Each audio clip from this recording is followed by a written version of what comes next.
As Elena said, my name is Dave Stokes. I'm a community manager for MySQL products, which means I used to travel around talking about MySQL. Now it's a lot of Zoom sessions. If you run into me on the show, please say, hey, I saw you at Data Love, and we can reminisce about this. So what am I talking about today? Well, databases are where you store your data. And you somehow eventually will ask by your bosses, what does all that data mean? And we're going to talk about windowing functions. And before we get going, a little bit about me. I've been a member of the MySQL community team for just over a decade. Before that, I was the certification manager. If you need to get a hold of me, I'm at Stoker on Twitter. My email address is david.stokes@oracle.com. The slides are up at slideshare.net/Dave Stokes. Just look for Data Love Conference and MySQL windowing functions. And that's the new avatar that the Data Love folks created for me. I wonder where they got that image from. So this is an introduction. If you've had a little bit of experience with a database, that's where I think you're be the perfect point to come in on this talk. To actually get at windowing functions takes a long time. It's like a guitar. I can show you where the strings are. I can show you how to strum them. I can teach you a couple chords, but to get that all integrated and working smoothly together takes a bit of time. Now I'm using MySQL 8.0 for the demos. MySQL 8.0 is when we first got our first glimpse at real windowing functions. That's 3 years ago now that 8.0 has been out.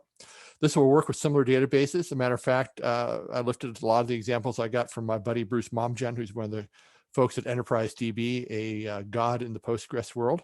By the way, if you have a chance to hear Bruce talk on anything, please do it. He's a fascinating talker. Something else. Analytics and statistics are also complex. I can't go over that today. Lots of good books, videos, and courses. My big hint there is go to your favorite used bookstore. Go to a college bookstore when they're trying to get rid of all the stats and analytics books at the end of the year. And you'll get a lot of good information out there. Lots of good stuff on YouTube and other video courses, and there are actually many courses on this. This is if you're coming from a computer world, you don't have a big idea of how big the business analytics world out there. It is huge. Also, the big hint is double check your assumptions. There's an old joke about the guy running the business who was asked by the government to give them a list of all the employees broken down by sex. And he said, I don't think we've had any broken down by sex, but we do have one guy who has a little bit of a drinking problem. Make sure what you're asking it matches the question you really think you're asking, that your data actually comes back to that. So for you, take small steps with this. Progress takes practice. And there's years of potential learning at being really, really good at this. And there's a market for folks who are really good at this. Analytics is really a mystery for a lot of big businesses. It's actually, according to Wikipedia, the systematic computational analysis of data for statistics. You're going to dig through the data and actually find out what trends, what things your customers are doing or what you're doing to your customers that really have meaning. And there's oftentimes you can find things of great value in there. And your data is probably far richer than you think it is. Now, before windowing functions, we had something called aggregate functions, and they're still there. You'll see some examples of those. Things like max, average, minimum, standard deviations, sums, variations in the various populations and samples. If you don't know what these are, don't worry about it. If you know what they are, you're a couple steps ahead of everybody else. But you see average, where you're going to take a group of numbers and figure out the average is the maximum or the minimum. Now, these work on a set of values. They're often used with a group by clause to group these values into subsets. And the thing here is that they return a single value for multiple rows. Now, compare that to a windowing function. Windowing functions, these are listed the windowing functions that you're going to run into most likely. And the big difference here is that these values for one or multiple rows return a value for each row.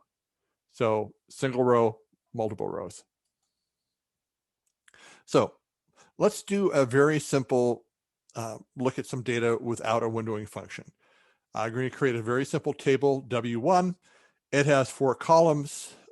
Serial, this is basically unsigned int, automatic integer, automatic increment, not null, and 3 integers.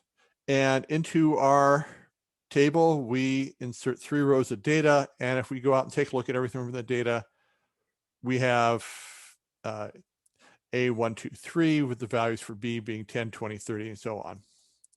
Now imagine you're trying to do some analytics on your data and you're trying to figure out what the sum of A and B, maybe that's the cost of goods sold and the shipping, and you're trying to get a final price for your product. Well, if you do that, you're expecting all that for 3 columns, and suddenly you get 1 column back. Well, what's gone on there? What is this 66 number? Well, if you add all the values of A and B, you get the value of 66. And what happened is you summed all the A and B columns. You didn't do it for each row. And if you're like me and you looked at that the first time, you figured A and B would 11. No, it ends up being 66. And this is where I tell you to double check everything, because you're not clear of the original intention and you got an answer that is giving you exactly what you want. Unfortunately, what you got is not what you really need.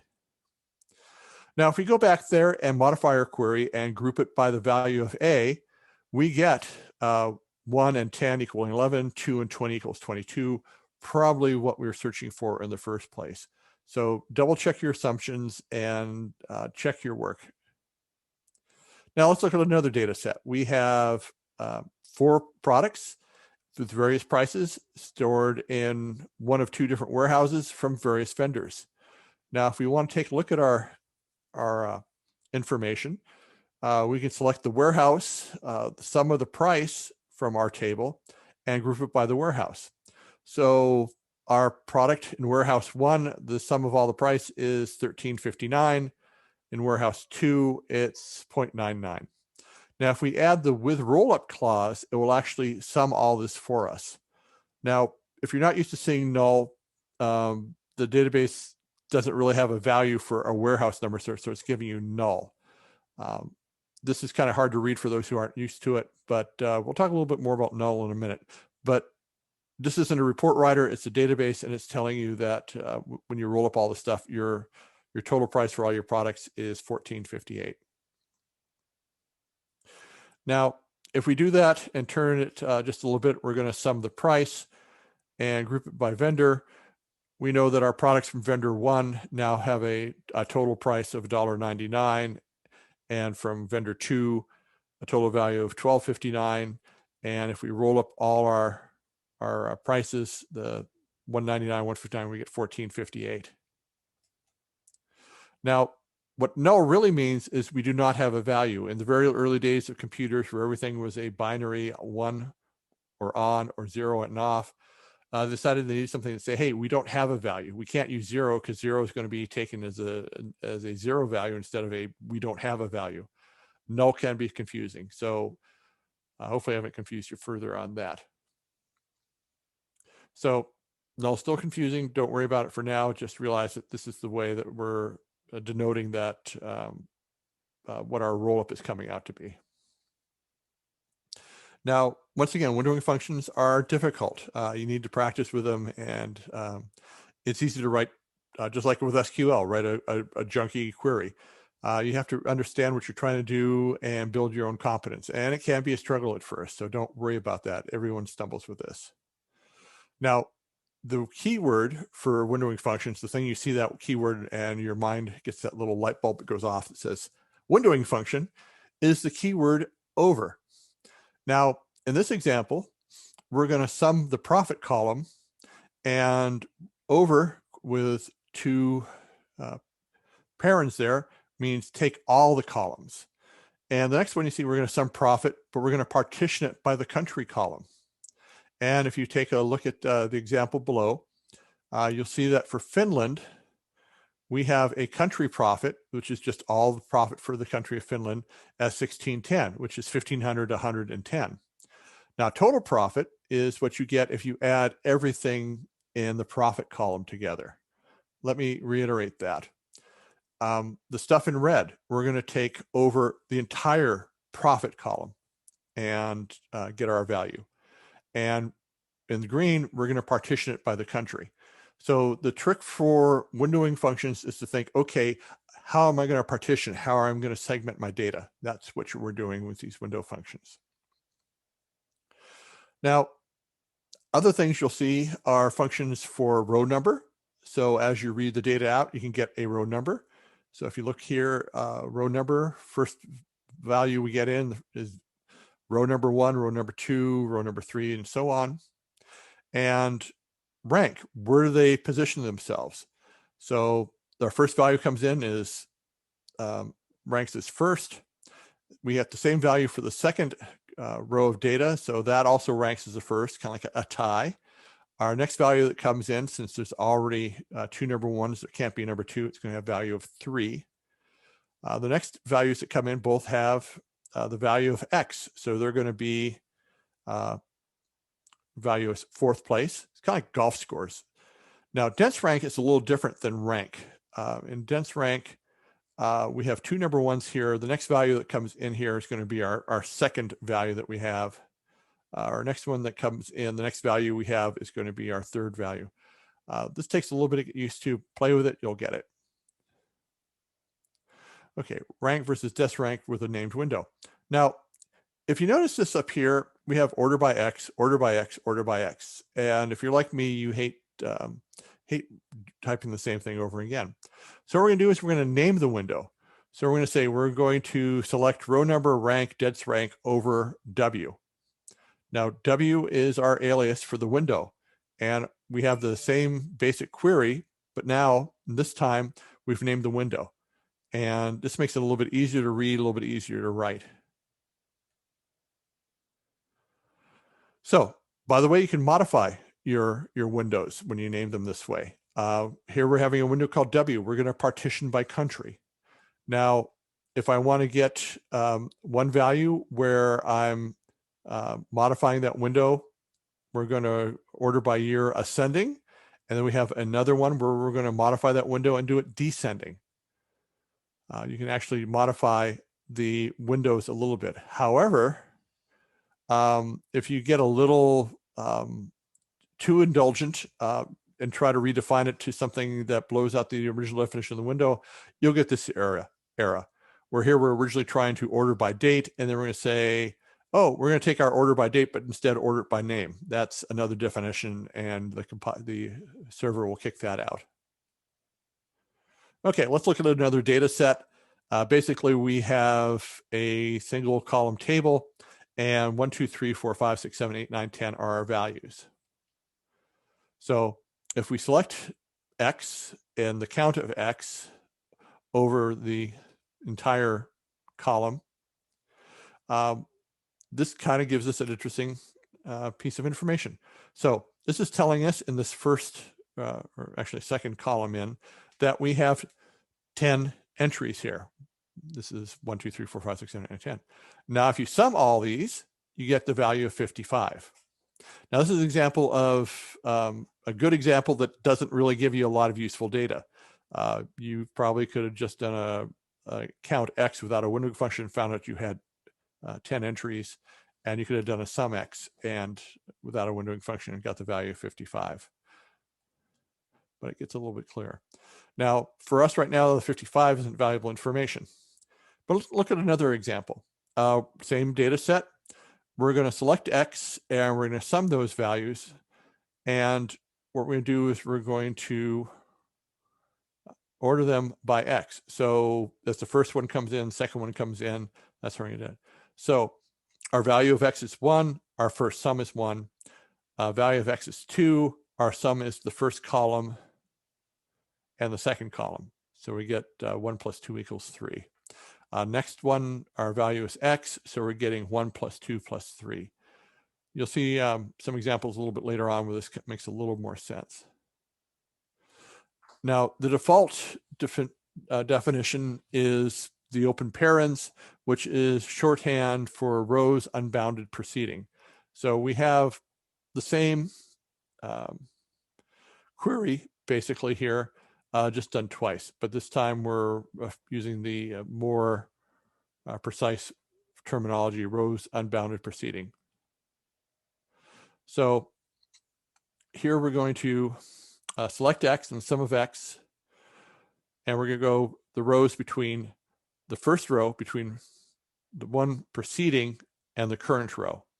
So what we're going to do is we're going to read in 1, we get a sum of 1. We read in 2 and we get the sum of 1 and 2.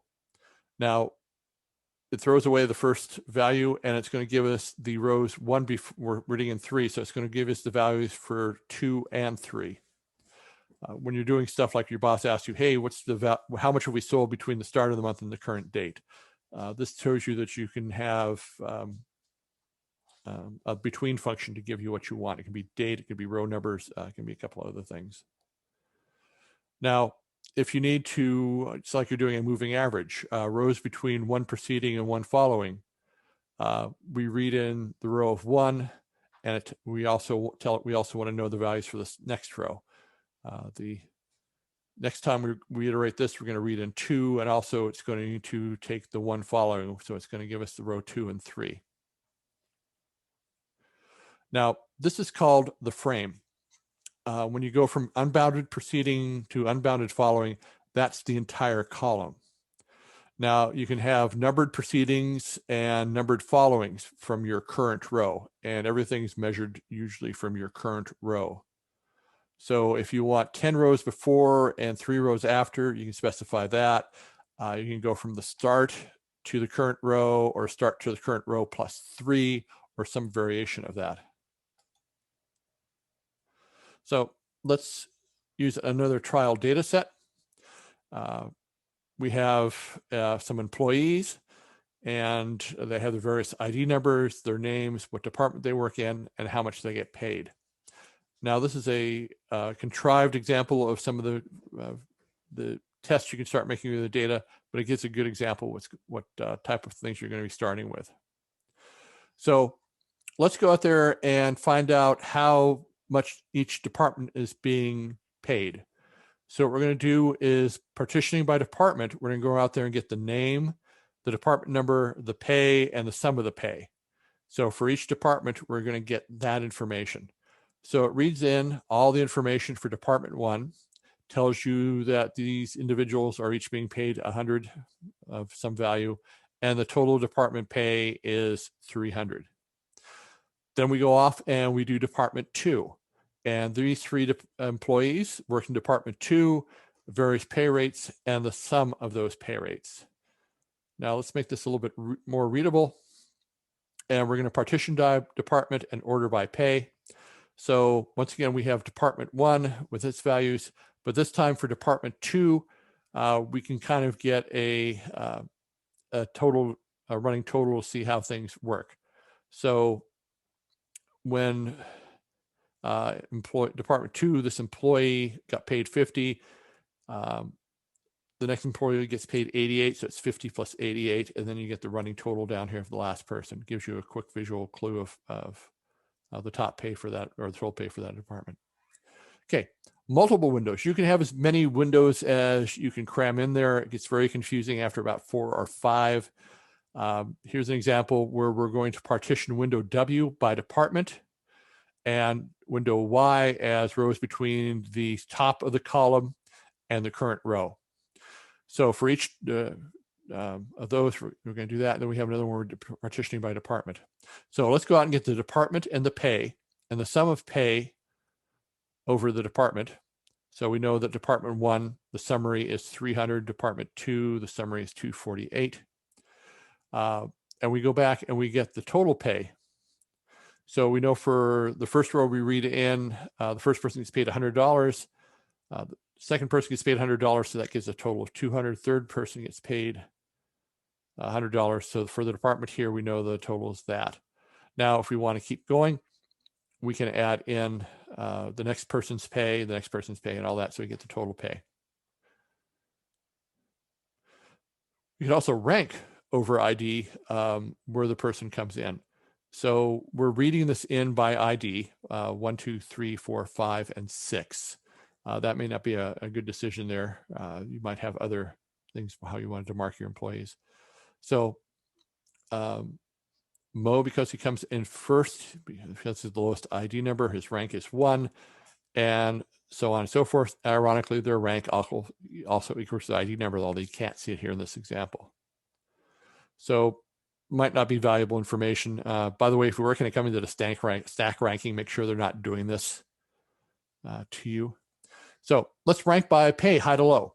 So we're going to go out and we're going to rank over pay, but we're going to go through the pay descending. So Shemp is the highest paid employee, so he ranks first. Mo, Larry, and Curly, they all get paid the same. So they rank tied for second. So that takes up our first 4 slots. So Ted comes in and he might have the 4th highest pay in the company, but it's going to rank as number 5, and Joe comes in the bottom as 6. Now you can also do percent ranks. And in this example, it's we're just going to go through and say that Mo, his pay of 100 is 0% of the total pay so far. And you add in Larry, they're 20% of the total pay so far. This isn't a good example because you'll see the next one. It's a little bit easier to read, but this shows you how to get a percentage rank. Now, if we, this is an example where I'm not using the data in a way that's really efficient. Unfortunately, you'll see this all the time in businesses, but it does show you how to get a percent rank. Now, let's order it by pay to get our percent rank. So Joe at 50% or being paid 50 kind of ranks really, really low overall. And by the time you add him and Ted together, they're 20% of the company payroll. You add in these next 3 gentlemen, and you see that the rank is a little bit better. Okay, percent rank over order by pay. We're going to call that percent rank. Rank over pay, rank from low to high. So Joe, who's getting paid 50, rank 0, and he's the lowest on the pay rank. So he's the first person in. Now, as we add in more and more of these people, we find this value up to here. This is the 40% of our the percent these people get paid. I'm not sure of a good way to say this, but this gives you an idea of using various windows on how to order stuff and how to rank folks. Okay, here's our various rank functions, the rank, the dense rank, and the percentage. So you can see that making windows for each of these is very simple. Cumulative distribution. Cumulative distribution is an interesting function where it's going to tell us that Joe, who's being paid 50, who's kind of the lowest of the pay, is being paid 16% of the average pay. Now, or the highest pay. Now, Ted at 88 is being paid a third. Well, we'll call it a third of the pay. Actually, that's him and Joe put together. And by the time we get to Shemp, we see that the cumulative effect is covers all the pay for the company. So by the time you get done paying Joe, Ted, Mo, Larry, and Curly, you've done 83% of your payroll for the period. Calculating percentages. This isn't necessarily a windowing function, but it's fairly easy to do. So what we're going to do is we're going to take the pay and a sum of the pay, and what we're going to do is we're going to read it over the entire column. Remember, that's what the parent says. Then we're going to multiply that by 100 and just get 2 points of precision and call it percent. So this tells us for the first row, Shemp gets paid 110, which is 20% of the total payroll. Now, Joe down here at 50 gets paid just under 10% of the total payroll. Quartiles. When I was in school, they started trying to divide the students up into various quartiles. You'll also see quintiles, sextiles, and all other various tiles. Basically, that's how many buckets you divide the data up into. And the Wikipedia definition of a quartile divides the number of data points into 4 parts or 4 quarters. So Joe and Ted, as you can see here, are on their first quartile. And the next quartile is Larry and Mo. Curly, because the way that Shemp is paid more than he is, ends up in his own little quartile. And this is a way to divide up the folks in the various buckets. Now, calculating averages and difference from averages is very easy. Once again, we're going to round off to 2 places. The average pay for the entire column, we're going to call that average. And then we're going to take the pay minus the average pay with the same calculation over there, difference to average. So Shemp is being paid at 110, 18.67% more than the average pay. Now the average is 91.33. And as you notice that Moeller and Curly are a little closer, Joe's under, or Ted's under a little bit, and Joe's under a lot. Now let's change this around a little bit. What we're going to do is we're going to use a new function called lead that I'll go into in a moment. But basically, we're going to take the pay column and take the first value that's in that pay column and subtract that from the pay. And you'll see how that works in just a moment. So what we're doing is we're taking the pay for Shemp, and we're subtracting the next value, and the next value is 100, which gives us a difference to the next as 10. Now the next three folks are all paid the same amount, so Mo and Larry have no differential between them and Curly. However, Curly has a differential of 12 between his pay of 100 and Ted at 88. Unfortunately for Joe, there's no one below him to compare to, so we don't have a value we can calculate for that. I'll give you a better example of lead in just a moment. Now, lag is the opposite of lead. And what we're doing here is we're going to lag the value of column A by 1. So first value of A is 1. There's nothing to lag before that, so we get 2 nulls.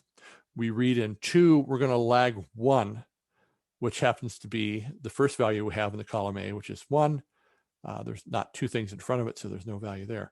Now, when we read 3, we're lagging 1 to get the value of 2. And over here, we read in 3, and we're going to go back 2 places to read the value of 1. You'll find this very interesting when you're trying to do moving averages and smoothing your forecasts. As I mentioned earlier, with lead, you take the value and figure out which one how many you want to offset from that. So when we read in 1, it's going to lead us 1 extra, read forward 1 in this case, or in this column, read forward 2. Let's see. Now, the syntax for the windowing functions are fairly straightforward. Like I said earlier, it's like playing a guitar. There's a lot of stuff that can go in there before it actually starts working the way you want. The big thing is to watch for the keyword over, and you're going to define a window and a partition for it. Now, the windowing spec itself is you can have an optional name for it, your partition clause, how you want to order it, and then the frames, how you're going to break up the data. Are you going to which column or columns you're going to partition it by, and how you want to order it by. And that is the end of this introduction. Like I said earlier, this is an introduction. This is a very complex subject. There's not a lot of good books on just SQL windowing functions, a lot of good material on the internet where I tell people to go to learn more. Start with the MySQL manual. That's the first entry there. As I mentioned earlier, Bruce Momgen from the Postgres world, who works for Enterprise DB, has a wonderful presentation called Windows Magic Postgres. A little bit of difference between MySQL and Postgres. But if you read through this, you'll get a lot of good insights, stuff that he was able to cover in a longer session than I was in this. A good introduction on SQL window functions is that third entry there. And the fourth one's also worth your time reading.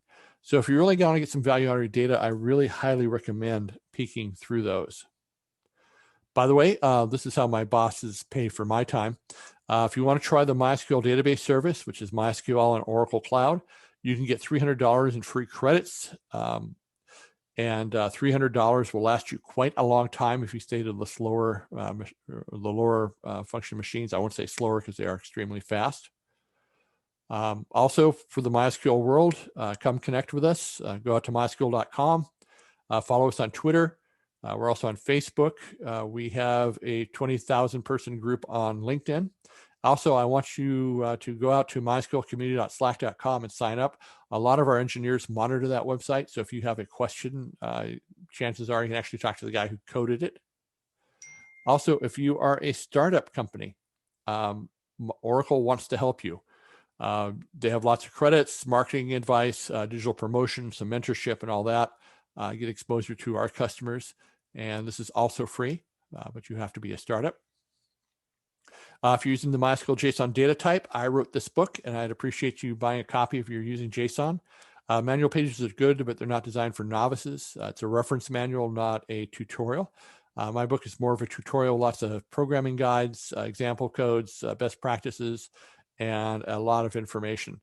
And it also gives you a lot of coding examples so that you can sit down and get up to speed with the JSON data type. And with that, we're going to go to the Q&A.